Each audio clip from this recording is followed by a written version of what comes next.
புதிய குற்றவியல் சட்டத்தை மத்திய அரசு இன்று அமல்படுத்தியுள்ள நிலையில் தமிழக அரசு இதில் திருத்தம் கொண்டுவர உரிய முயற்சிகள் மேற்கொள்ள வேண்டும் என்று விடுதலை சிறுத்தைகள் கட்சி தலைவர் தொல் திருமாவளவன் வேண்டுகோள் விடுத்துள்ளார்.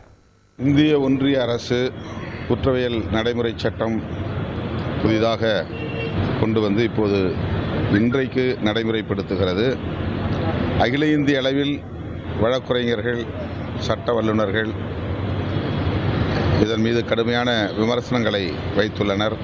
ஏற்கனவே சென்னையில் ஆர்ப்பாட்டம் பல்வேறு கட்டங்களில் நடந்திருக்கிறது.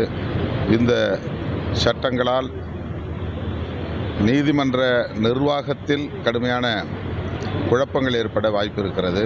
மக்களும் இதனால் பாதிக்கப்பட வாய்ப்புகள் உள்ளன.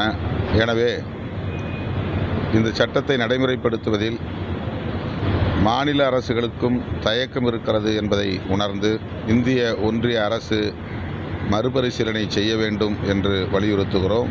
தமிழ்நாடு அரசு இதிலே திருத்தம் கொண்டு வருவதற்கு உரிய முயற்சிகளை மேற்கொள்ள வேண்டும். உடனடியாக அதை நடைமுறைப்படுத்துவதை நிறுத்தி வைக்க வேண்டும் என்றும் விடுதலை சிறுத்தைகள் கட்சி வேண்டுகோள் விடுக்கிறது. செய்திகளை உடனுக்குடன் தெரிந்து கொள்ள உடனே சப்ஸ்கிரைப் பண்ணுங்க.